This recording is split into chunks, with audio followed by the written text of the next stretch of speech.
Okay, we'll get started. Thank you everyone for bearing with us. Oh, and we're on. Okay, great. Good evening. I would like to call to order the May 3, 2021 Lake Washington School Board meeting. Let the record reflect that all board members are present. All districts are now able to hold in-person public board meetings, but attendees must pre-register to attend either a board meeting, a study session, or a special board meeting. Due to limited seating capacity, registrations are on a first-come, first-served basis and accepted until 1 p.m. on the day of the meeting. You can send an email to Diane Jenkins at the email address djenkins@lwsd.org, and she will confirm your attendance. All attendees are required to wear a face mask and maintain 6 feet of physical distance at all times. Upon arriving at the Resource Center, attendees are required to check in and follow the attestation process. Board meetings, study sessions, and special board meetings will continue to be live streamed and viewable on the district's website.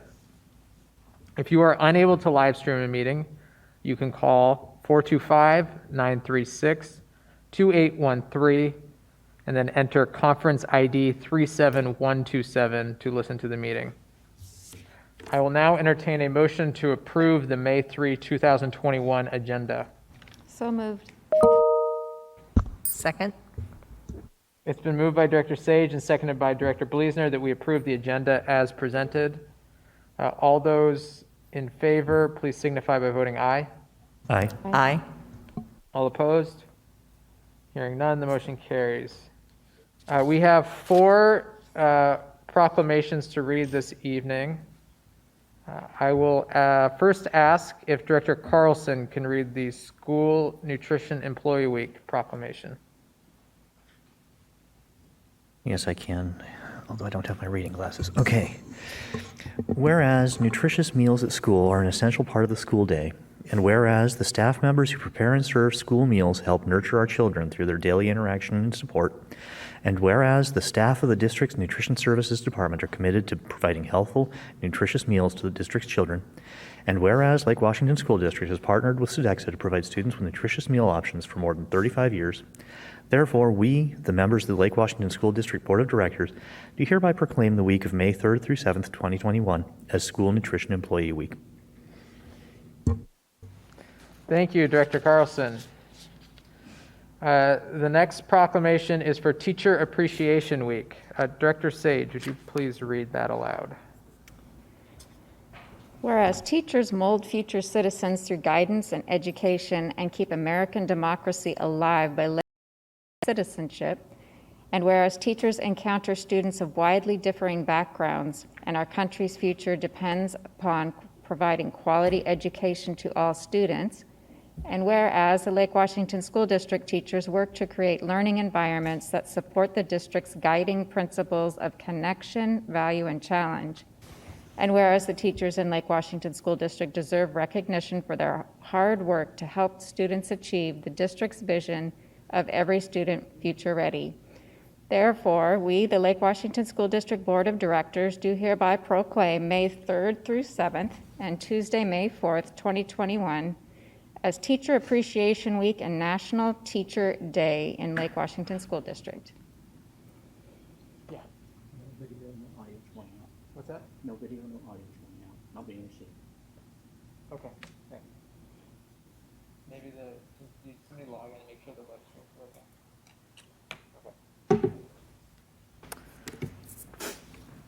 Okay, the next proclamation is for School Nurse Day. Director Bleasner? Yes, thank you. So before I read the proclamation, just wanted to say a large thank you to actually all our staff that are hearing these proclamations. This has been quite the time in the time of a pandemic to be able to be providing the services that we have. And our school nurses have definitely had a very specific and important role as they've taken along a lot of the response in the public health side in regards to within the schools on top of all their health duties that they're doing at this point. So just wanted to call that out, and the same to all our other staff in food services as well that you've heard in nutrition services, as well as all our teachers and our administrators. So thank you. So with that, our proclamation for tonight is, whereas children today face complex and life-threatening health problems requiring care in school, And whereas all students have the right to have their health needs safely met while in the school setting, and whereas school nurses understand the link between health and learning and are in a position to make a positive difference for children every day, and whereas school nurses have served a critical role in improving public health and ensuring student academic success for more than 100 years, and whereas school nurses are professional nurses who advance the well-being, academic success, and lifelong achievements of all students by serving on the front lines and providing a critical safety net for our nation's most fragile children. Therefore, we, the members of the Lake Washington School District Board of Directors, do hereby proclaim Wednesday, May 12th, 2021, as School Nurse Day in the Lake Washington School District. Thank you. The last proclamation is the designation of Arts in Education Month. Director Sage, would you please read that? Yes, and having been an art docent in my kids' schools for 12 years, I can see the value of the arts firsthand. Whereas the arts, including dance, music, theater, and visual arts, are defined as a core subject in Washington State's definition of basic education and considered an essential component of the complete and balanced education for all students, and whereas learning in and through the arts enables students to develop critical thinking and problem-solving skills, imagination and creativity, discipline, alternative ways to communicate and express feelings and ideas, and cross-cultural understanding, which supports academic success across the curriculum as well as personal growth outside the classroom. And whereas imagination and creativity are increasingly understood as critical capacities needed for success in the 21st century workforce, and whereas the arts can transform our schools into havens of creativity and exploration, places where students want to learn, teachers want to teach, and all members of the learning community are more engaged and motivated. Therefore, we, the members of the Lake Washington School District Board of Directors, do hereby proclaim the month of May 2021 as Arts and Education Month. Excellent. Thank you.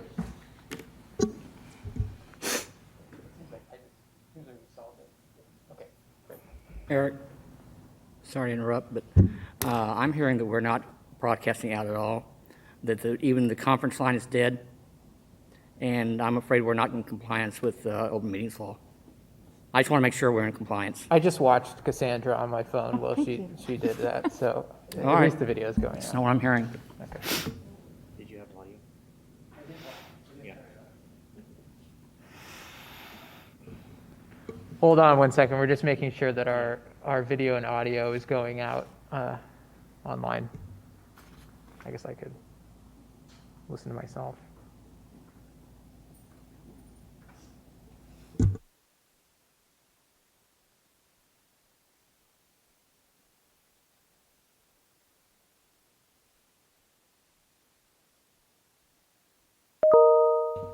Okay. All right, it seems like we're fine. The next item on the agenda is public comment. The Board of Directors of the Lake Washington School District welcomes the public to its business meetings of the board and encourages community engagement. The board dedicates 30 minutes at these meetings to hear from the public during a public comment period. Currently, there are 3 options to submit public comment. The first is in person, and you can do that by registering with Diane Jenkins by 1 p.m. on the day of the board meeting to attend the board meeting to provide public comment. In addition, you can submit written public comment by email to Diane Jenkins at djenkins@lwsd.org by 3 p.m. on the day of the board meeting. These comments are compiled, distributed to the board, and posted on the district's website. You can also request by email to do televised public comment through Microsoft Teams. And to do that, you also email Diane Jenkins at djenkins@lwsd.org, this time by 1 p.m. on the day of the meeting. And you will be provided a Teams link to join the board meeting. It looks like we have some students signed up, or 2 students signed up to give public comment tonight through Teams. At this time, I will ask Amy Amy Shrivastava and Ann Lee 10th graders at the International Community School to provide their public comment remotely on the use of electric school buses. Amy and Ann, it looks like you're on Teams. Can you hear me?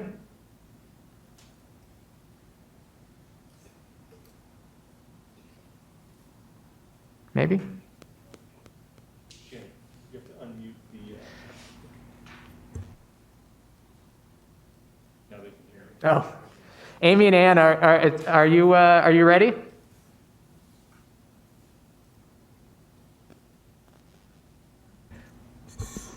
If you are, you're muted. Yes. There you go. Oh, great. We're ready. Thank you. Sorry, we had some technical issues. I'm sorry for not giving you as much of a warning.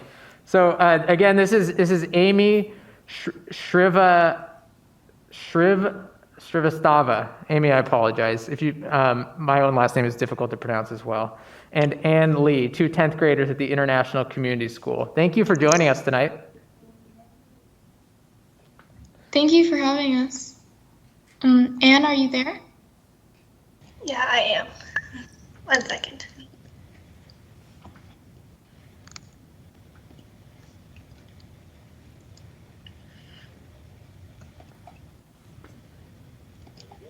Do you guys see my screen? Yes, thank you.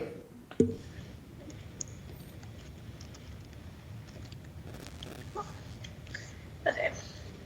Good evening. My name is Ann Lee. And my name is Amy Srivastava. We are 10th graders from International Community School in Kirkland, here to present our proposal for the use of electric school buses in the Lake Washington School District. If LWSD buys electric buses, the next time the current buses are replaced, then the district can reduce its environmental impact and carbon footprint.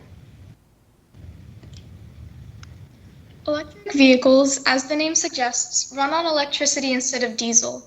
This is incredibly helpful to the environment as burning fossil fuels like diesel results in emissions of greenhouse gases which contribute to climate change. A common argument against electric vehicles is that the production of electricity also comes from burning fossil fuels. However, the total emissions from electric buses are still lower than diesel buses. On the average U.S. energy grid, an electric bus emits 1,078 grams of CO2 per mile compared to 2,680 grams per mile for a diesel bus. Additionally, 2/3 of Washington State's electricity comes from clean hydroelectric energy, so an electric bus in Washington State would have an over 50% reduction in greenhouse gas emissions, which is one of the highest environmental impacts in the country. Electric buses also have a direct positive effect on the community. Less pollution means that children are less likely to develop lung diseases like asthma. Furthermore, electric buses are quieter, which reduces noise pollution in neighborhoods. Sound pollution and loud sounds in the bus might not seem like a large problem, but the sound levels coming from engines combined with the sounds of students can affect the health of students and distract drivers. In addition, noise pollution causes hearing loss, stress, depression, anxiety, high blood pressure, and heart disease. For many students with special needs, the loud noises from the buses at the start of the day and the end of their school day may be triggering. So, reducing noise pollution through the implementation of electric school buses will be a big step forward for LWSD in terms of inclusivity. Electric school buses are also technically easier to maintain. Since they don't need to be filled up with gas, they don't have the maintenance problems associated with gas and diesel engines. Electric buses don't have engines, they don't need oil changes, and they have less parts that need to be fixed. Most of the time, only tires and windshield wipers need to be replaced, and even the brakes on electric buses last longer. Efficiency is also not a problem with electric buses, as depending on the company, just charging one overnight gives it enough charge for anywhere from 120 to 350 miles. With some intentional planning, it's easy to ensure that buses will have enough charge to last all day. One other important factor to consider with electric buses is the need for electric infrastructure. Universal plug-in chargers are the most common type of chargers, and they are similar to regular gas filling. For these, we recommend level 2 chargers because they are efficient and cost-friendly for charging when buses are not in operation. In comparison, level 1 chargers are the most frequently seen chargers in residential areas, while level 3 chargers, also called the DC fast chargers, can provide up to 800 volts of power and are usually only used in commercial areas. Saying that there are a lot of large school buses in the district and have plenty of time to charge in the day and night, level 2 chargers are the perfect in-between option. Another option are pantographs, which are much larger and attached like a cloth to the top of the bus. These kind of chargers are currently being implemented by the King County Metro for the new line of electric buses. So we believe pantograph chargers can be a good investment in areas with lots of schools and neighborhoods, such as the Redmond Ridge area and the Education Hill area. Financially, electric school buses do cost more money to buy at the beginning. They cost $230,000 compared to $110,000 for diesel buses. However, they're less costly to maintain and can even help earn money. One bus can save around $400,000 in fuel costs since it doesn't need gas. And furthermore, it can save an average of $150,000 in reduced maintenance costs. Lastly, if the bus has vehicle-to-grid capabilities, it can generate up to $6,000 a year in V2G revenues. Thank you for listening to our proposal on the implementation of electric school buses in the district. Yeah. Thank you for joining us tonight. Really appreciate it. I think this is only one of the first few teams public comments we've received too. So thank you for being a trailblazer in that respect. Really appreciate it. Thank you for coming. Have a good night. Thank you. Have a good night. Okay.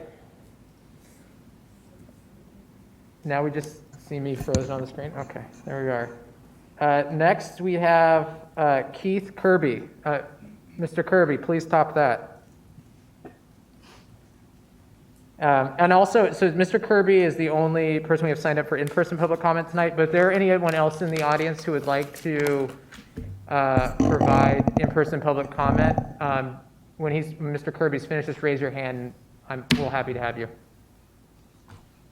Yep. Yeah. Well, first, I think that was fantastic. Those girls, I mean, those young ladies, I mean, dang near brings a tear to your eyes. I mean, that's exactly the kind of stuff I love to see is, kids almost like entrepreneurial in a way. I also think the proclamations you guys made were fantastic. I mean, that's just, I think you guys hit the nail on the head with all that stuff. So I'd like to start tonight just by, again, thanking the district as a whole, the board. I think a lot of stuff's been placed at your guys' feet this last year, especially teachers and nurses and all those people. So, thank you for everything you guys do. I think teachers really don't get enough credit since, they are, educating our future, so I think it's a really big deal. So thank you again. So tonight I'd just like to talk about a couple things, and it was really sort of inspired by the prior meeting and just the COVID stuff in general. So to hone in, it'd be what I personally see as a public school's obligation and what I'd like to see, frankly, for COVID stuff for the next year. What does it look like? So the principal role that I see, or the principal role of a public school in my mind, is to provide a strong, honest, and objective education in a safe environment. I mean, fundamentally, I think everybody can agree on that. I think a society and school in general should provide equal opportunity for all citizens, but there needs to be a distinction made between equal opportunity and equal outcome. No one can guarantee equal outcome. It's up to the individual. And I think that's really important to understand and recognize. I think it's up to the parents, every parent in this country, to ensure children grow up with the values and the morals that are necessary for success. The values and morals that, you bring to school, and, that leads to success at school, right? I think that's pretty common sense. So those values, I don't think it's the district's job. I don't think that it's a teacher's job to teach those values. I think it's the parent's job to do that when they're raising their children. Can the district reinforce those morals and values? Certainly. Can they build upon them? Yes. But again, I think it starts in the home, and change has to come from within. You can't, you can impact your environment through, your own actions, but I don't think, you can't just expect change. With all that said, my first experience at this board meeting last week was a little eye-opening in terms of the pressures, the social pressures that the district is under, and I think there's, I don't think this is a unique story in terms of school districts, but I think that's in addition to all the pressures that, you're under on a daily basis, making sure, like keeping up with the expanding student base, right? I mean, there's so many other things where it almost feels like all this other stuff is noise and really takes away bandwidth from the things that really matter on a long-term time horizon. So, and some of the things were said were a little troubling because the implications were sort of, I just think that it really mischaracterizes what the real world and what data actually shows. And insofar as I can tell, based on, what the district is doing, the laws that exist, and the data that I can see, I think the district is doing its job. I think the school is doing its job in providing, an environment for students and a good education. So I guess I'd like to commend, I'd like to see more of that and not paying so much attention to all this noise. So I guess taking a step back for a moment, in a perfect world, and this is again just, all subjective, my opinion, but what I'd like to see this country produce is people of strong character, morals, hard workers, and people who just follow the golden rule, because at the end of the day, that's what it all boils down to, is just treating others how we want to be treated. And, that's how I was brought up, and it just feels like there's, again, a lot of noise going on that's just really unproductive on a lot of levels. And I'm not looking to the district to solve those problems. I think those are problems that need to be solved with productive dialogue. I think some of this other stuff is censorship and cancel culture and these things. I think that's stifling a lot of the conversations that need to be had. And I think some of these conversations are probably the easiest hard conversations to have, frankly. But,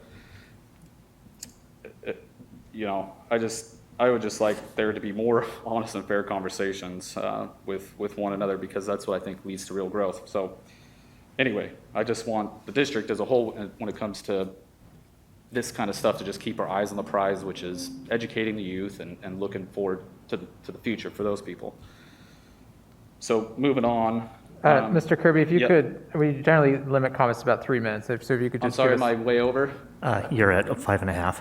Yeah. 5.5, okay. So just Sorry. if you could give us a concluding Yeah, remark. I guess, okay, so sure, fair, yeah. I think there's no debate that coronavirus has taken a lot of lives, but what you can't debate is the data. And the youth aren't at risk. They account for less than 1% of the deaths. 25 and younger, that's less than 1% of the deaths. That's 0.18% of the deaths. The people who are at risk are 65 and older. They account for 65% of the deaths. That's a fact. 2.3 comorbidities per death. I mean, I guess what I'm saying is I don't think the easy answer for the time being was to slap a mask on everybody and call it good. But I don't think that's, I mean, I did an experiment. I got a Petri dish, swapped a mask, and you would not believe the stuff that grew on this Petri dish.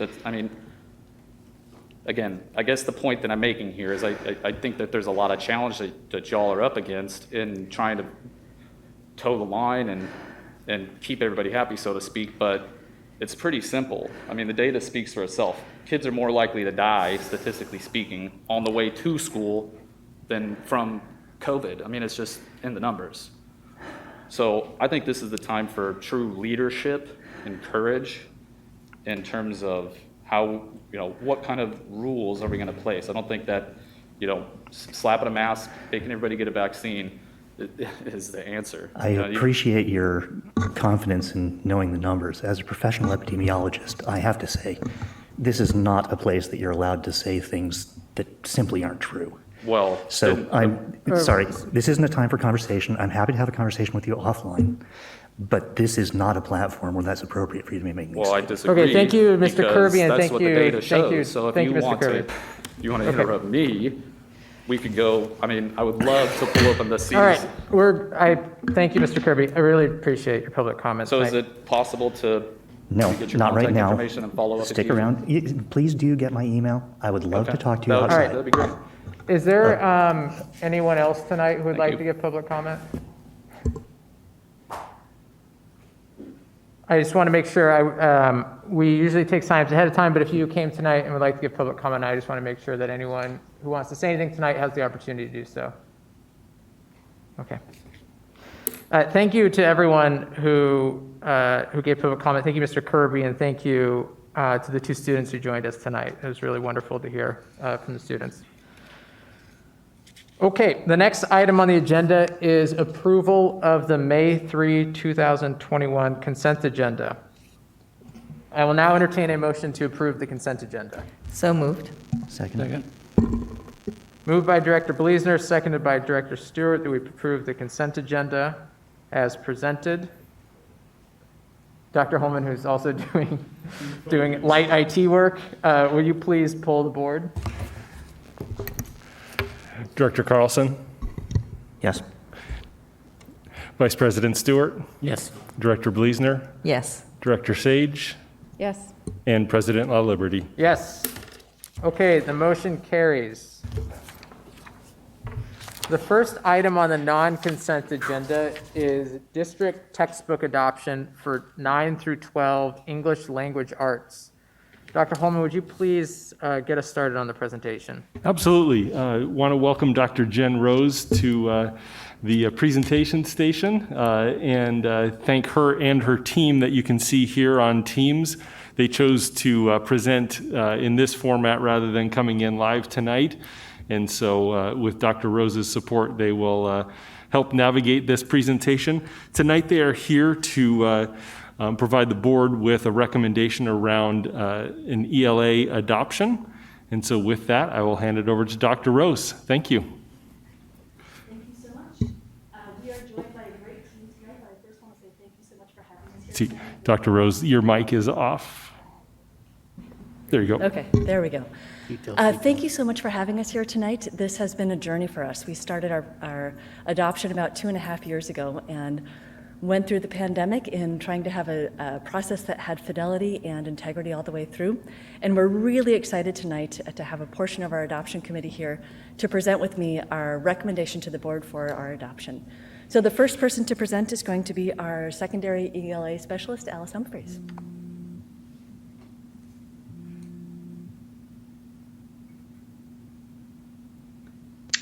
Good evening.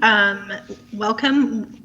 We are having a little technical difficulty as we're not seeing the PowerPoint, but I just wanted to say we're glad to be here tonight. We have a team of our high school teachers that worked on the adoption here with us. So we have James Harris, Lance Simons, Maynard Garrity, and Marissa Potts here to share with you tonight. And we are going to take just a moment to get the PowerPoint so the team can see it as well. Perfect. Now we can see that. And so we're glad to be here, and the teachers are ready and prepared to introduce themselves, and we'll share with you their introductions as they begin their portions of the presentation tonight. Okay. Thank you. The first thing that we want to do is our agenda for tonight is to go over the ELA adoption process, to share just a few highlights with you. And then each of our teachers tonight will talk about a different part of the adoption that we thought was really important to highlight. So we'll be focused on effective instructional practices and how the curricular resources are relevant and support that. Expanding our canon, really thinking deeply about the kinds of voices and perspectives that we're including in our ELA education. Thinking about how each and every student can access the learning and how the learning is really relevant for them within the resources.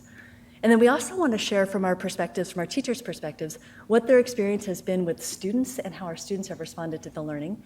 And then our next steps, if the materials are approved tonight, our next steps in sharing and implementing across the district. One of the things that we wanted to highlight that was really important for us from the very first start of our adoption was thinking about how we're addressing issues of equity through curriculum and thinking about how the use of resources really shapes how teachers think and want to make sure that students are able to engage deeply as well. So part of what we did in our adoption process was to engage deeply in equity training. And separate from looking at curriculum resources, separate from looking at standards, we really spent some time as a committee diving into thinking about how do we ensure equitable outcomes for students and what considerations does that have when we're thinking about resources. We also, as a change in how we think about adopted resources, wanted to make sure that the resources we adopt are dynamic. And what I mean by that is our last adoption for our ELA resources was in 2006, and it was a textbook. And what was included in that textbook in 2006 is still what is in the textbook from 2006. And what was really important to us in this adoption was having resources that as the world changed, so did our resources. That as we learned more as a society, as a district, our resources were also able to meet the needs of our teachers to be responsive to our students. So that was something that we really looked at in this adoption. We also included literally hundreds of student surveys and input into narrowing down from the 12 resources we started with to the final 2 that we piloted to my perspectives. We also went to all of the schools about 2 years ago and met with all the departments because we couldn't have every single person, every ELA teacher in the district on the adoption committee, but we felt it was really important to have each school be able to directly inform our work. And we collaborated throughout the entire process with multiple departments. It was really important to our adoption process to be able to think not just how does this play out in teaching and learning or in a content area, but in terms of thinking holistically about student learning. So we provided lots of different opportunities for stakeholders to give us input and information through connections, through online surveys, through pilot teacher feedback, through students being engaged in the process as well. And now we will dive into thinking about the specific aspects of curriculum.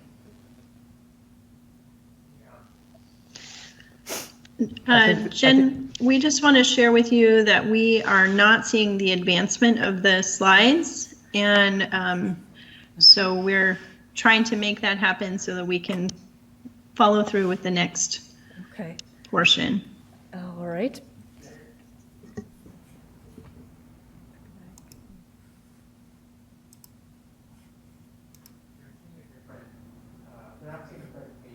Okay. We'll just go through here. Okay. We will do it this way, just clicking through the slides this way. Can you see it this, Alice? We can see it now. Okay. Thank you. Great. Thanks for letting us know. Hi, I'm James Harris. I'm from Redmond High School, teach English there, and I've been lucky enough to go through this pilot process with all of the curriculum, and I'm really excited about Savas's My Perspectives Realize here. And so I really want to give you an overview of the learning experience for students. This is kind of tracked through the process of a unit, and it really starts with whole class learning, tackling some text together and getting those essential skills down, and then moves into small group learning and then finally individual learning. And it kind of goes through this process throughout, which really allows a lot of diverse learning experiences for students and a lot of engaging learning experiences, which is obviously what we all want. So if you could go to the next slide. Back up one there. Oh wait, no. We're good. Yep. There are a lot of great assessments with this curriculum, and that's one of my favorite things because we have not just beginning, middle, and end of year assessments, but really there's progress monitoring throughout the units, both for teachers and through self-assessment and a little bit of student ownership, which I'll get into in a bit. But there are assessments both in electronic or print form, and I really like the interactive online tests, which use excerpts from the actual text that students will be tackling throughout units, which are wonderful. So we get this real-time assessment data that we can use to kind of create a pathway for our classes to really make sure that we are targeting areas of growth and that the students really are getting the best suited curriculum for their needs. And so just to give you an idea of just how many things there are to do, this is just one lesson. So in just one lesson, you have concept vocabulary, comprehension checks, research extensions, close reading the text activities, analyzing the text. And my favorite on here is actually effective expression, which is both speaking and listening and also written expression. And there's all kinds of really fun, engaging activities. But just in one lesson here, it really gives a lot of opportunities for both students and teachers to target specific areas of growth and for some diverse learning experiences, even if we are all kind of in lockstep in terms of tackling the same texts. There are some specific things that we can focus on for our students in our classes. And I am a huge fan of the performance-based assessments. So there are speaking and listening, and then there's also written. And what I really like is there's just numerous pathways for students to demonstrate proficiency. And not only that, but they're fun. So one of my favorites that I saw was the present a panel discussion for a podcast, like a roundtable discussion. But really, these are embedded throughout the curriculum. This is just like a little sample of all of the possible kind of small group work and speaking and listening activities. And they really are kind of set up for 21st century learners. So it's not just, give a presentation. It's really focused on graphic presentations and incorporating technology and media. And then really, this is what knocked it out of the park for me. The written assessments are wonderful. It's not just that they have, they hit on all of these rhetorical forms, but it's really the support that they have set up for students. It's really teaching writing as a process. And there's multiple steps and multiple supports for each written assessment that's performance-based. And really gives you an opportunity to target areas that students may need some help in. If they struggle with structuring or outlining, there is an activity for that. There's always some kind of support for the written assessments, which we didn't really see with all of the curriculums. So again, there's that multiple pathways to demonstrate proficiency and the supports to get students there. And then finally, one of the things that I also love about this is that it's really student-centered learning, and it promotes student ownership and reflection. And I'm not just talking about what you see here, which is what they have at pretty much the beginning of every unit or lesson, where there's the self-assessment of skills and then the end of the unit kind of thing. It's really embedded into the lessons themselves, and especially the performance-based assignments, which have a component of reflection in the revision process and so on and so forth. So there's really it's embedded into every lesson where students have ownership and can kind of operate in terms of choice in understanding their own needs and own learning needs.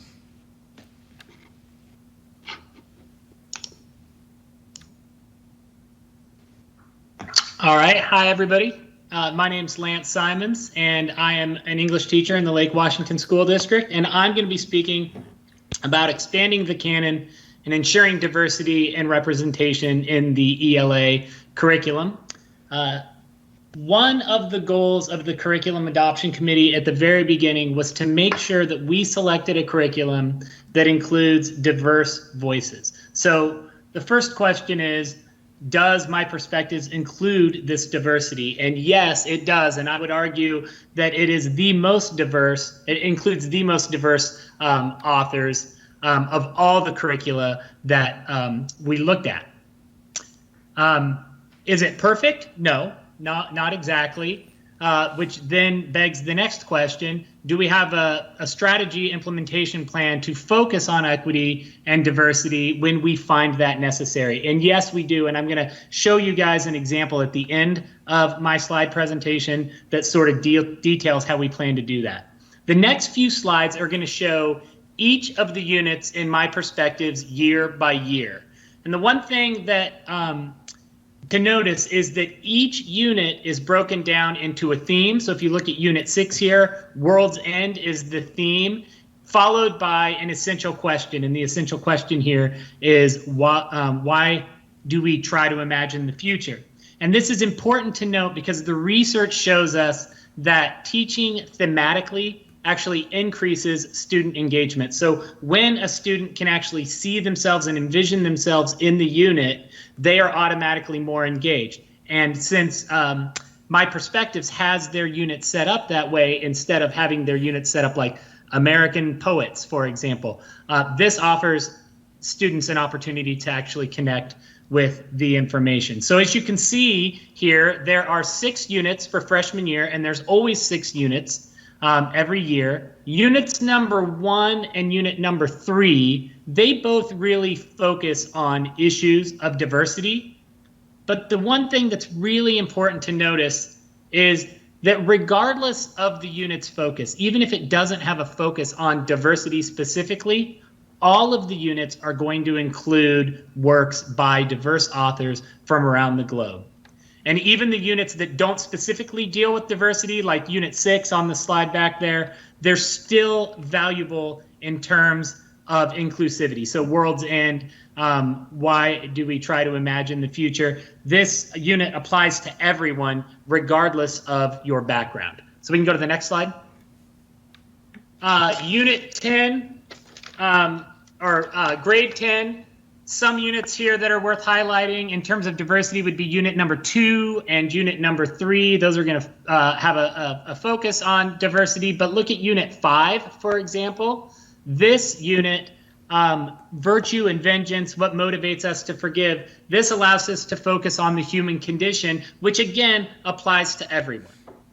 And then if we want to go to the next slide for grade 11, for junior year, we can easily find units that deal specifically with diversity. Unit 3 is one of those units. But I want to also highlight unit number 1 and unit number 2 because these units offer us an opportunity to explore equity in America through diverse perspectives, right?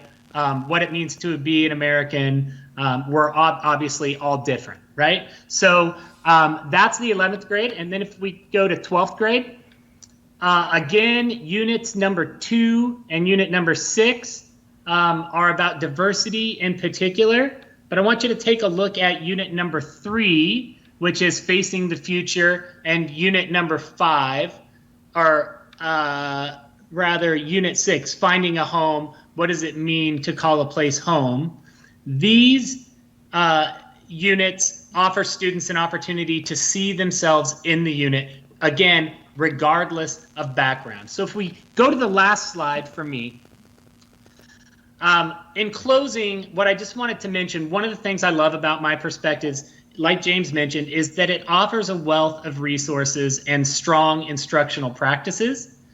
We have a strong commitment to our students, and my perspectives is developed in such a way that we are easily able to integrate additional pieces when we think additional resources are necessary. And that's the example that I have. So for unit 6 of senior year, for example, that is the unit that is what it means to call a place home. Finding a home, what it means to call a place home. Although my perspective certainly has some trade novels that would supplement that unit, and they have some suggestions for that, some of us in the district have already been teaching Between the World and Me by Ta-Nehisi Coates, which is a person of color. And we have plans to integrate that novel into this What It Means to Call a Place Home unit because the units are thematic. And one of the themes in that novel is what it means to call a place home. So we are able to slide that in seamlessly. And I really believe that that flexibility is one of the things that teachers across the district will really appreciate. And that's all from me.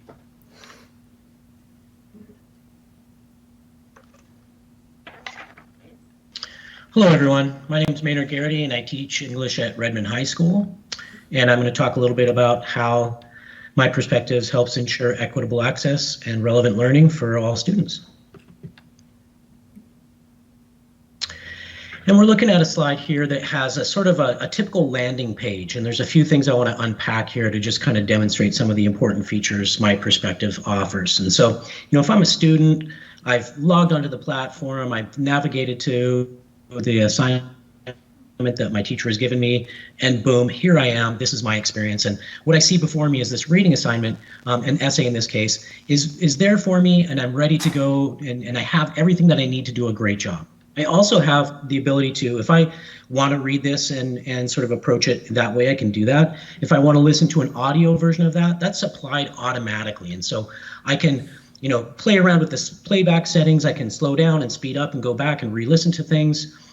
Key vocabulary for the unit is linked right there. And so I've got all these supports for my early interactions with these works. And on the right-hand side there, you see some of the tools at my disposal, and I've got my annotation tools and my class notebook handy, ready to go at the click of a button. And so it's just a really well-integrated platform, and it just provides tools for students to do the best job that they can right from the get-go. Also on this, kind of from a teacher's perspective, we heard James talk about this a little bit. If you could go back one moment. James sort of foregrounded this previously, but I just want to touch base real quick. On the right of middle here, we've got this drop-down menu of different activities that are consistent across all the different reading assignments. And so James mentioned the different sorts of activities and assessments and sort of thinking tasks that students are engaged in, and this continuity of every reading material, being able to customize these options for their students helps build that consistency piece and predictability piece for the student experience, so that we can make sure that the experience of the student is consistent across classrooms, within a school, across schools, across the district. It's just a fantastic feature that My Perspective offers. Let's go to the next slide. And so one thing that really stood out to me in this process was how seamlessly integrated different support mechanisms are for the student experience. And so right here I have at my readily disposal, with just a click of a few buttons, the ability to push out an very accessible leveled text to a student. And so maybe I have a student with lower reading proficiency levels. I'm able to give this version of a text to that student, and they still get the experience of reading, in this case, language from George Orwell and all of its beauty, but they also get sandwiched in between his language, reduced, summarized versions of the text. And so for someone with a lower level of reading proficiency, they're able to participate in discussion and the small group work, and really they get access to these great texts in a way that is seamless and pushed out to them directly, and just a really fantastic way that My Perspectives provides for our students, and provides for me as a teacher the ability to customize that experience and reach their needs. And here's another kind of real quick look at a powerful feature of My Perspectives that really no other curriculum had: this really seamless real-time customization and differentiation. It's like this is My Perspectives superpower. We have so many tools at our disposal that we can access and give to students to, in this case, brush up. In a previous assignment, I saw a group of students with maybe a lack of deep knowledge of how to use tone to analyze a passage. And so I can go into my menu of options and find some reteaching opportunities and give those to students, to give them some more guided practice, and get them the skill replacement so that they're ready to go in class the very next day. So I'm really, really excited about those opportunities that My Perspectives offers. And lastly, here we have a snapshot of the table of contents of a really broad and deep bank of support materials at my disposal. I have leveled text I can get into. I've got rubrics. I've got mini lessons for building different skill sets. Just a treasure trove of goodies that I can tap into. On the right there's an image that shows even these embedded support materials, which might kind of sound rote or maybe even boring. What it comes down to is My Perspectives has kind of mindfully curated their curriculum. And so even in reteaching moments or these brush up a skill moments, they're interactive lessons, they're video tutorials, and they're just really smart about providing engaging, kid-friendly supports that allow me to maximally responsive to the needs of my students. And I can do it quickly, seamlessly, and it's a really powerful feature of My Perspectives.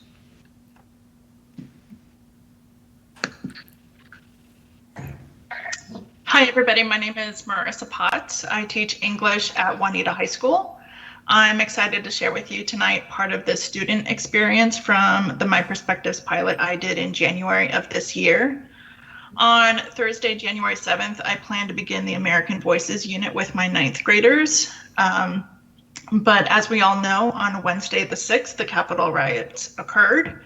And in response to being able to help my students cope and understand all that had happened the day before, it required a shift to my lesson plans.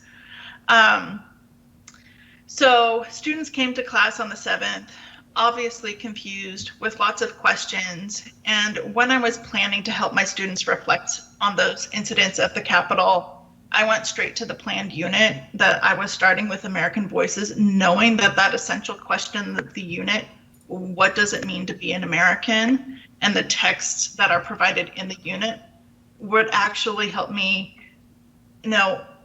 take my students to making connections and realizing that, there are texts in English that are relevant to being able to how to process this confusing real world event. And how awesome was it for me to be able to have my own coping that I was doing with whatever was happening on January 6th, and then shift to say, okay, how am I going to help my students? And I had this amazing, flexible, thematic unit that I could go to that had rich materials ready for me that I could access for the kids to help them. The conversations were rich. They did writing and reflecting. It was culturally relevant. It was real world learning. And the voices within this unit are very diverse. Some of the voices that we have here, and it's been mentioned before how we have so many diverse authors in My Perspectives, but this unit has immigration stories from all corners of the world, a speech by JFK, an excerpt from Amy Tan's novel, The Joy Luck Club, poetry from Native Americans, and so much more. And like Maynard mentioned previously, I can level all of that information and reading for my students. But the way that this unit was able to bridge and help support me as a teacher to support my students to real world events, to culturally relevant curriculum materials was phenomenal. And I feel incredibly blessed that I was able to experience that. And here we have some of the student voice from the feedback we received on the pilots that we did for My Perspectives. I'm not going to read these out, but it's really important to note that a huge element of our adoption process was the student voice. It doesn't make sense for us to do all of this research and pilot without getting the student perspective on what they thought. Once students got training on how to navigate My Perspectives, they really enjoyed the tools and the ease of use, and really loved the amount of choices that were available when it came to text selection. So the students had a really good, strong feedback for the My Perspectives units that they did. Thank you, team. So the next steps, if the materials are approved, is we've already put in place some professional learning for teachers on anti-racist teaching strategies. That's actually separate from the curriculum. That's something that we think is really important, that before teachers start interacting with the curriculum, we recognize how important the teaching strategies are and focus on that. So that learning actually starts next week, and again, separate from the curriculum, but part of a collaboration with Puget Sound Educational Service District and the Anti-Defamation League. We'll also, if it's approved, continue to collaborate with My Perspectives. We've met with them several times to talk about our goals for our ELA adoption are beyond just having new material. It really is thinking about how each and every student in Lake Washington can be highly successful and experience a really rich, diverse learning experience that challenges them and brings them 21st century skills. And as we go through this next year of implementation, really focusing on engaging student voice in our implementation and having students be the ones who can help us determine what's the right kind of learning, what are the challenges that they see, what are the things that are missing, that as we go through our implementation process, we can add in the types of activities or materials or perspectives that are really important. It's also important for us that we engage parents and other stakeholders in this, that the first step of adoption is the materials, but our plan for long term is to be able to think about how we are not just adopting and then leaving the curriculum, but continually revisiting and maintaining it so that it stays dynamic and vibrant. So as a beginning step, we'll identify a core set of lessons and units and learning experiences from each course and grade level. And we're trying to meet multiple goals of having a guaranteed and viable learning experience for students and providing teachers that ability to be flexible in the types of assignments and readings that they're giving. We also know that we need to determine the vertical alignment of learning and resources. We started this adoption as a 6th through 12th grade adoption, and we know that we need to meet with the middle school. We actually have the meetings on the books with the middle school teachers to align the learning so that each year builds on the previous year so that we are absolutely deepening the skills each year. We also are going to use the OSPI screening for bias rubric, which I shared with the board a couple weeks ago. That is a recent publication that helps districts look at their adopted curriculum to really understand what needs to be included or supplemented or changed so that we're really using additional filters to think about our whole adoption. So as part of that, we'll continue to identify where different authors and characters and perspectives are needed and be able to provide that not just in our first year of adoption, but year after year, it needs to be a continual evaluation process. One highlight I wanted to note is that as we're doing this adoption, many of the elements that we're sharing about our implementation are the same across multiple adoptions. So we're about a year into our 6 through 12 social studies adoption with the goal of being able to recommend this time next year new resources for social studies. 6 through 12 health, we adopted middle school last year. K-5 math is coming up, and we did K-5 science about 2 years ago. But what's essential, and as we're thinking about implementing, is separate from specific curriculum, we're thinking about our overall structure as a district and thinking, how do we really ensure that students are getting phenomenal learning that they can excel at and have accessible to every student? So those components include always thinking about equity, opportunity, and access, universal design for learning, standards alignment, 21st century and interdisciplinary skills, an emphasis on effective instructional practices, and then long-term investment in professional learning and implementation. And all of these are part of a multi-tiered systems of support system. All of this is thinking about how each and every student could get a deep and fantastic education in Lake Washington, no matter what the content area. So as our last formal slide, we just want to thank everyone who's worked with us. We had a great adoption committee. We had multiple departments, we had parents, we had pilot teachers who jumped in, and we really had students giving us terrific voice. From even before we started looking at any resources, having students be engaged in the process really shaped our thinking, and it was fantastic. So we're excited to be able to recommend my perspectives to the board, and we would love to answer any questions you might have. Great. Any clarifying questions from the board on the presentation tonight? Director Carlson? Just one quickie. The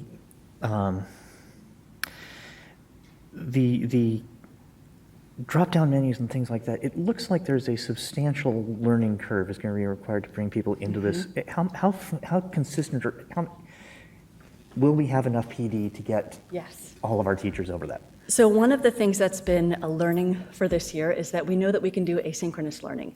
So we're starting our implementation with about 6 hours of learning around anti-racist teaching strategies. Then teachers will all have about 2 hours of asynchronous learning over the summer before we meet with them again in August to do synchronous learning. And then we also have a plan for throughout next year to be able to do continued learning and collaboration. So we've been meeting with My Perspectives folks to learn from them what's worked and for them to also learn from us what we need and how to make it work in our context. Thank you. Thank you for the presentation. And question in regards to the leveled reading that you spoke to, is that something the teacher assigns to, or can the student themselves choose to do so? Will they have access to be able to do that within that system? I think generally the teacher assigns it, but let me ask the team if you guys can comment more specifically. Could you repeat the question? Because I couldn't really hear the actual question. Not a problem. So basically, when you have the options of the leveled reading within the text, that must be teacher assigned, or can the student themselves choose to do those? Okay, sorry. So the question, Lance or anyone on the team, is can a student choose the leveled readers, or is it something that only teachers can assign? I think Maynard can probably field this better than me, but I do believe that it is what the teacher assigns. Yeah, so in my experience, that would be the right answer. It may be the case that students have that ability, but in the piloting that I did, I looked at things through the student perspective to sort of see what I was doing for the day and for the unit and that sort of thing. But I believe the level text is, and basically, the work is pushed out to students by teachers. And so, once you know our students and get information about them and know that that would benefit them, we would be, distributing that to those students. So it would be interesting as a possibility, knowing that my daughter had dyslexia. She went through school. We worked a lot where I did Cliff Notes with her prior, which is what the leveled reader makes me think of. So we would access that, then she'd read the text. Right. So I could see options for it to be self-directed by the student as well. So just a consideration as you go forward to open up some freedom for that self-directed pre-study mode, if possible. That's a great option, and we've had, like I said, we've had multiple conversations with My Perspectives who have been really open to us saying, here's what we need, and here's some changes that we like. Any other questions on the presentation tonight? No questions, but thank you, everybody, for piloting and presenting. Okay. Director Stewart?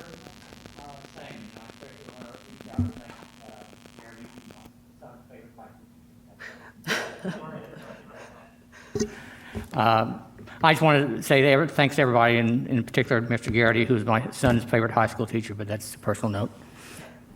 Thank you. That's great. Okay, I will now entertain a motion for the board to approve the recommendation from the Instructional Materials Committee to adopt Amplify English Language Arts for use in the district for grades 9 through 12. Was that coherent enough? So moved. Okay. Second. It has been moved by Director Bleasner. Oh, any board member questions or follow-up on the pending motion? Yeah, I would just like to say I do support the passing of this. I appreciated strongly the focus with the equity, as well as working around the universally designed learning. It's great to have those options built in for the flexibility of our students and the use of that technology. And the process through the use of students, I think, was very beneficial with all that feedback coming back. So I would encourage the adoption of the text. So thank you. Thank you. Director Stewart? Yes, I'd like to thank in particular the teacher who decided to adapt her lesson plan the day after January 6th and the fact that this material had an ability to enable her to do that easily without much consternation as much as possible. But I think that's great that you're able to do that.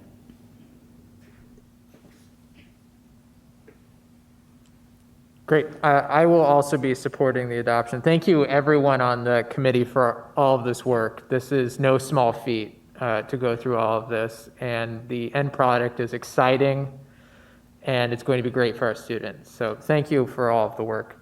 Yeah. Thank you again. We're really excited about what this means for our students, and we're thrilled to be able to move forward with it. They can make a big difference. So thank you for your support.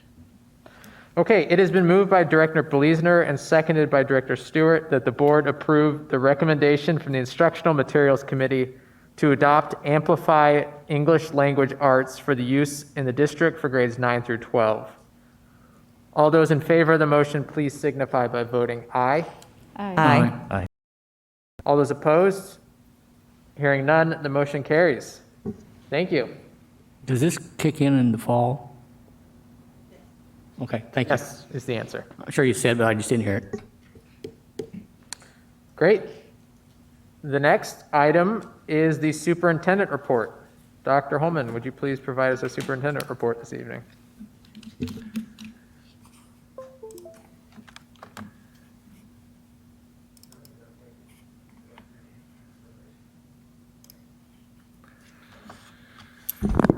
Great. Thank you, and thank you, Dr. Rose. It was exciting to hear that and the training that you're accompanying with that curriculum. Also want to recognize that tonight the board recognized nurses, teachers, nutrition services, and arts and education. And when you think about each of those distinct recognitions, you think about our nurses and the resource and support that they've been to our organization and our students, ensuring the health and safety of students during this time. They are the health professionals that we have on our campuses. And so it is with great gratitude that we thank them for everything they've done.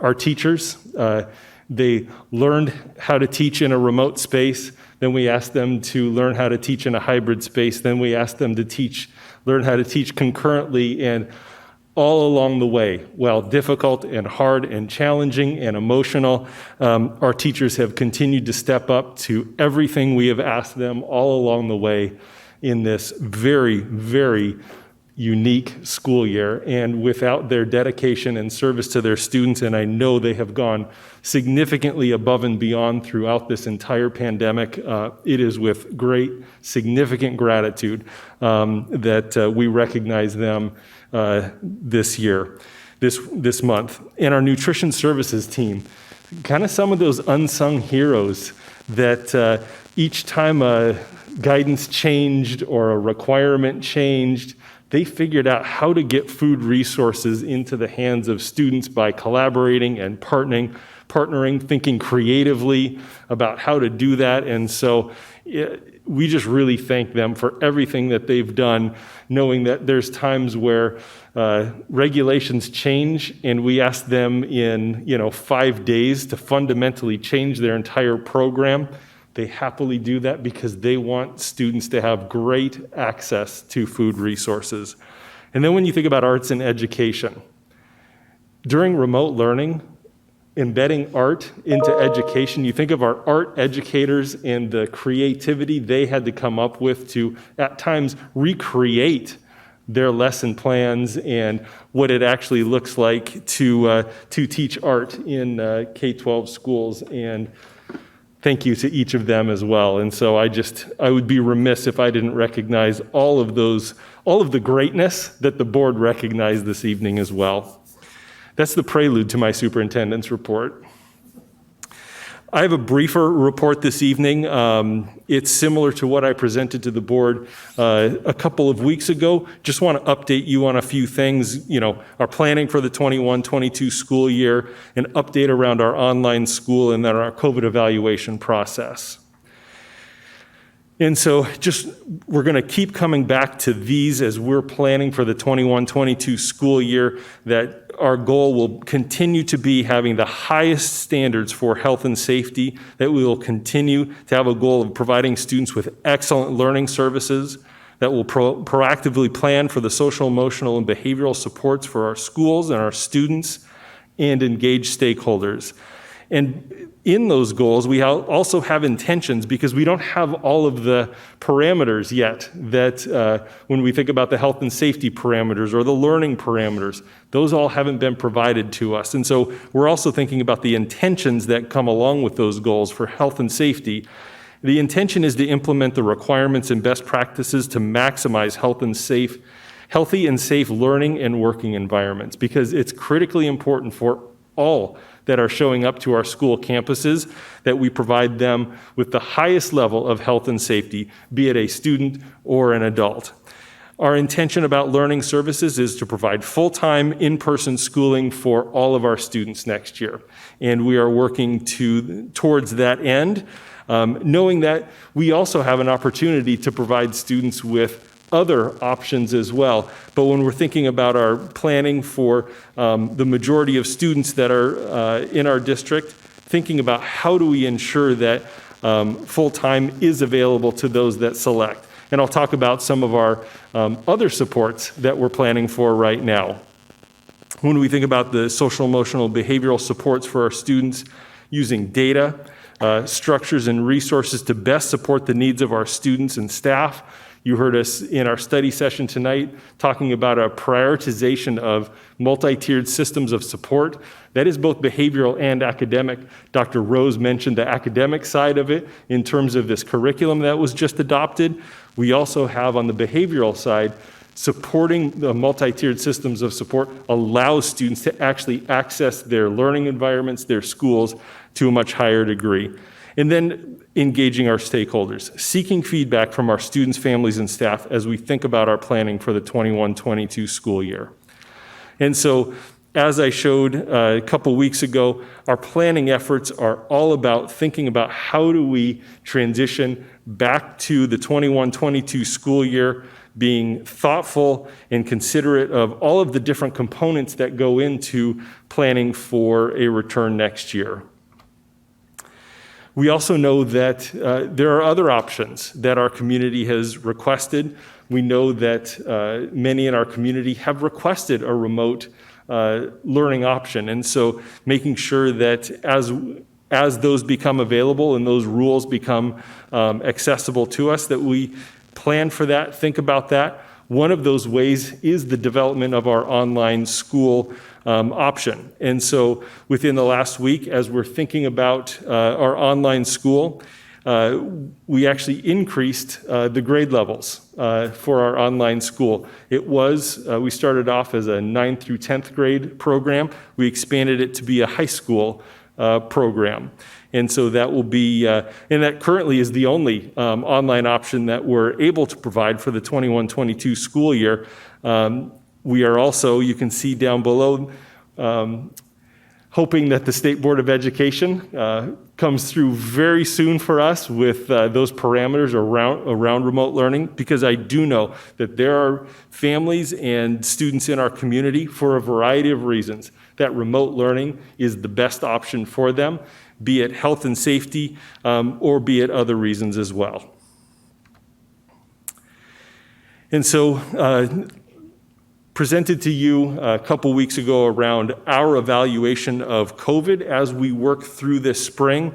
The pieces that the team looks at when we're evaluating, really the overall county case rates, the overall community cases. So we have 4 distinct communities here in Lake Washington School District that are reported by King County, and that is Kirkland, Redmond, Union Hill, and Sammamish.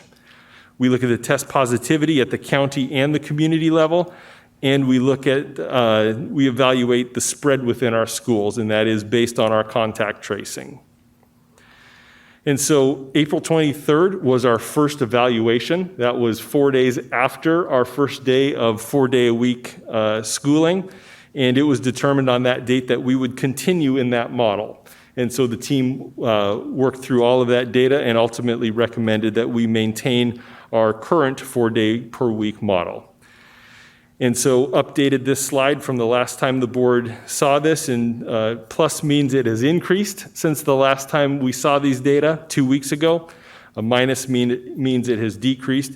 You can see really across the board we have seen an increase in the overall spread of the virus in our communities. King County, you can see, is continuing to be at a higher rate than our local regions, but you can see even in the local regions, we are starting to see case rates increase. Test positivity has also increased at the county level and in a few of our local areas as well. And that data is as of today. And so knowing that based on this evaluation, we will provide a response to our community. Elementary will continue to be recommended that at any level of community transmission, that students maintain their program and 3-foot distancing. We know that it's a little bit different for our secondary schools, that the guidance is that we need to think about the distancing and spacing a little bit differently, because we can't cohort our secondary students the same way that we're able to at the elementary.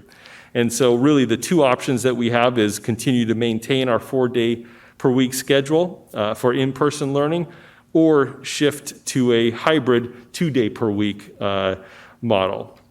And so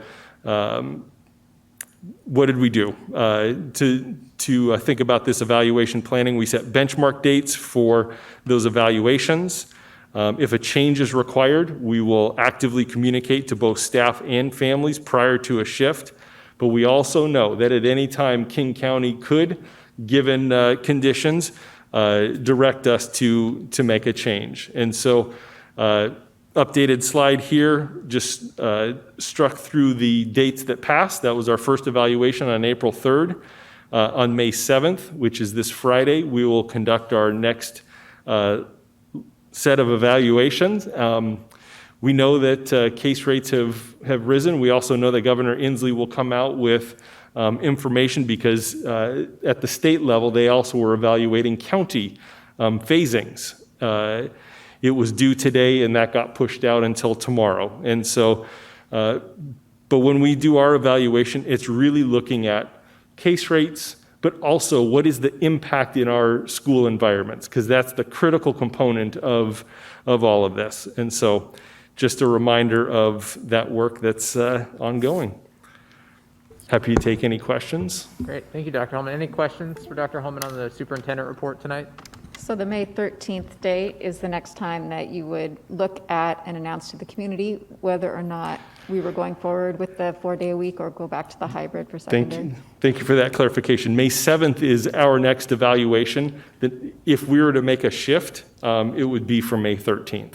Thank you. Yes. And I just wanted to clarify, you mentioned both remote learning and online school. And could you just define the difference between those? Yes, I can. So the online school follows the alternative learning experience rules. And so ALE, it's a different set of conditions that we're required to follow. And if our principal, Richard Snyder, were here, he would list all of those off for you. But it's a different funding mechanism. It's different requirement for contact with teachers and whatnot. Remote learning really is what we are allowed to do this year. So a student learning at home through Teams was the equivalent of a student sitting in class in learning. And so that equivalency is what allowed us to provide remote learning in the manner that we did this year. Our hope is that the State Board of Education will allow those rules to continue moving forward, which would give us the flexibility to provide that again. So meaning we could offer a concurrent learning model if needed, similar to what you have this year in the secondary school, or could do a remote elementary piece of it similar to what's being done this year. So we would have to figure out, is concurrent the right model so that teachers are teaching both? Is it, do we have a teacher focused strictly on remote? My guess is staff would probably give us feedback that they're more effective focusing on an in-person model or a remote model. But those are the decision points we would have to make, which is why we also, the sooner we get those guidelines, the more effective we can make that decision. So remote learning concept is more likely you'd be staying with your neighborhood school, whereas an online schooling is a separate school. So the online school is a separate school. The remote learning piece, I probably can't articulate the complete boundaries on that. Okay, thanks. Yep. Director Stewart? John, I'd appreciate that sometime in the future when we have it, we're a little closer to knowing what the state will allow us to do and not allow us to do. If you'd have Richard give us a presentation perhaps on online school, just so we'll have a better feel for it. I think a lot of parents would be interested in hearing it early on. So if it's one of the options they want to consider, they'd have a better feel for it. Absolutely. Two things on that. One, I know Richard would love to come and present to you. And I don't mean that facetiously. And number two, he's done Teams Live events for families as well. He did that early on, and then when we expanded it to 11th and 12th grade as well, he's offering another one in the next week or so. I sit in on the first one. Yeah. So I actually, usually I'm accusing others of going into the weeds, but we've got the district COVID dashboard, and I was just going to give you some feedback that is something that people are going to expect you to be making decisions on. And if there's any way that you can actually have, when a notice goes out to parents, that it goes to whoever's updating the dashboard. Because as a parent, I've got notification of 3 cases at Lake Washington High School in the last 3 days, and it's still 0 in the dashboard. So if the parents know something, it should be on the dashboard too. I will provide an update around that. There's some technical details of ensuring data is accurate in multiple places. Right. That's why we've chosen Wednesday as the. Well, and actually, sorry, the reason I'm bringing it up is there were two that I got at literally earlier this meeting, but the first one was 4/27, and it says it was updated 4/28. So I, as a parent, got a notice the day before this says that it's up to date with, and it's not in there. Gotcha. Thank you. Anyway, minor thing.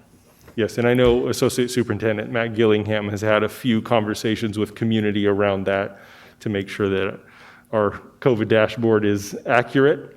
And there's a.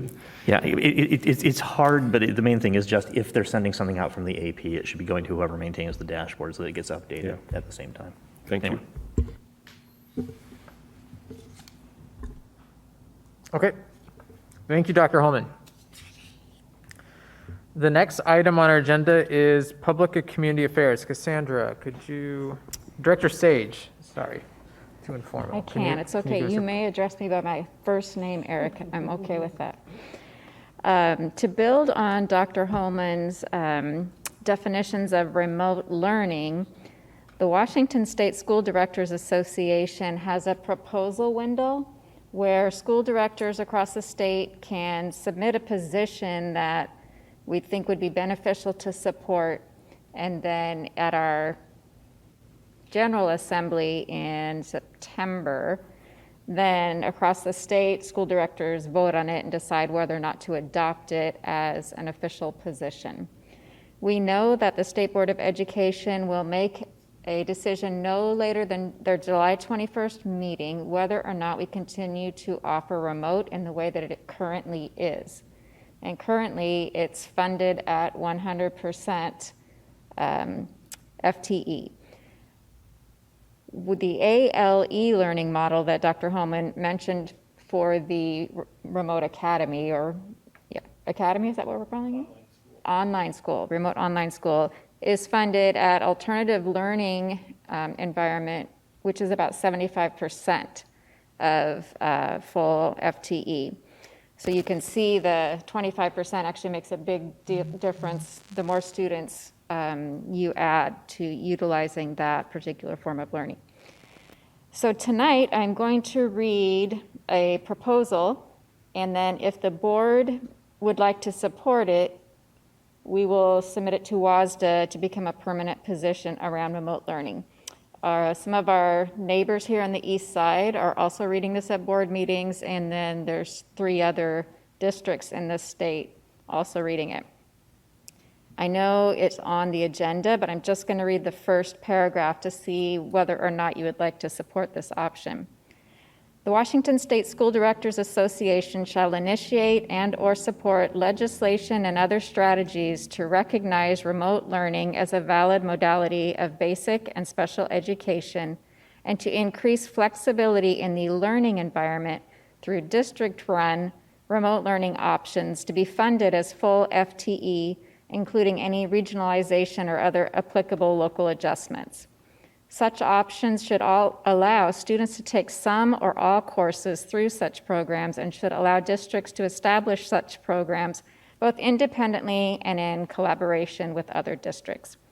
So in other words, this is hoping to have the legal ability to collect the full amount to offer remote learning for parents who want to continue in this way, as well as to provide flexibility for students. And I think I've mentioned, and I know Siri and I have talked about this, if a student is not successful showing up at school at 7:40 for a first period, but a late arrival could completely change the educational experience for them, then this option would allow a student to take first period at a different time of day that worked better for them.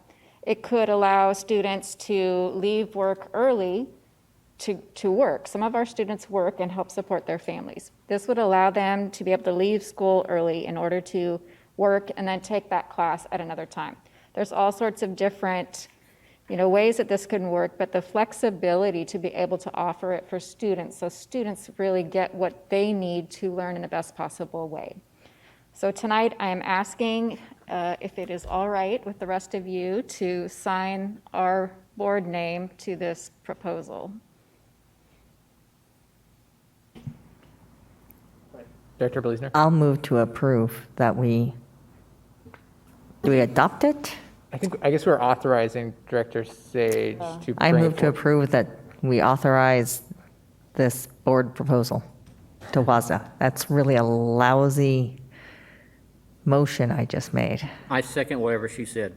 It could be worse. Is there any discussion? I support this. I think this is great. Director Sage, thank you for bringing this forward and for your leadership on this. I think it's really important that we have flexibility for our students. You know, one of the very few benefits of the last year is that we've developed an aptitude in these types of programming, and we know that it's worked well for some of our students to learn remotely, and it's important that we maintain that flexibility going forward. So thank you for bringing this forward, and I will support it. And I would just second that. I think this is an important step. This is the ability to now just start putting at least this onto the table at the legislative session, that as things come through, we can get the full funding that's required and the different ways to be able to provide this option. So thank you for bringing it forward and making sure this goes, and then collaborating with all the other districts to make it happen. Director Stewart? That said, this may destroy the snow days as we know it, and the students have destroyed it, but that's neither here nor there. Director Carlson? In short, I'm supportive. Okay. No further input. So there's a motion from Director Blesner, seconded by Director Stewart, that we authorize Director Sage to bring forward, on behalf of the Lake Washington School District Board of Directors, the policy proposal that was presented tonight. All those in favor of the motion, please signify by voting aye. Aye. Aye. Any opposed? Hearing none, passes. Thank you, Director Sage. Thank you very much.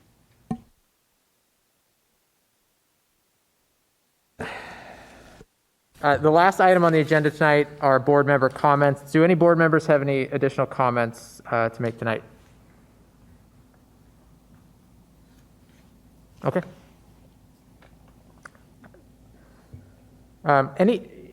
We're ending a little bit early. Is there anyone else in the audience tonight who did not have the opportunity to give public comment but wishes to do so? Okay. Thanks everyone who came tonight, and thanks everyone who gave public comment, in particular our two students. May I ask one? Sorry. Yes. Thank you. I just wanted to, for the students who spoke about the electric buses, I would like to request that somebody gets back to them to speak. I'm assuming that transportation or somebody, because I believe we do have are we in that? I know there is a grant program of some kind for electric buses. So it'd be great to be able to hold a conversation with them as to where that's at and the possibilities, because it makes sense. One of our values is sustainability and being able to do those sorts of things, recognize the extra costs. We made that move with our portables when we moved to Sage portables, and being able to increase that. This is sort of just one of those other components to really be looking at. Just want to make sure that doesn't get lost. Thank you. That was helpful. Okay, under the Open Public Meetings Act, in-person board meetings are now permitted, but attendees must pre-register to attend either a board meeting or study session. And due to limited seating capacity, registrations are on a first-come, first-served basis and accepted until 1 p.m. on the date of the meeting. And if you would like to attend, please email Diane Jenkins at djenkins@lwsd.org. Our next board meeting is May 17. The study session is canceled because board members are participating in equity training during that time. The board meeting will be held at 7 p.m. in the boardroom, and it will be live streamed. I will now entertain a motion to adjourn the May 3, 2021 board meeting. Anyone? So moved. Second. Moved by Director Stewart, seconded by Director Carlson, that we adjourn. All those in favor, please signify by voting aye. Aye. Aye. Aye. Any opposed? Hearing none, the motion carries. The meeting is adjourned. Thank you.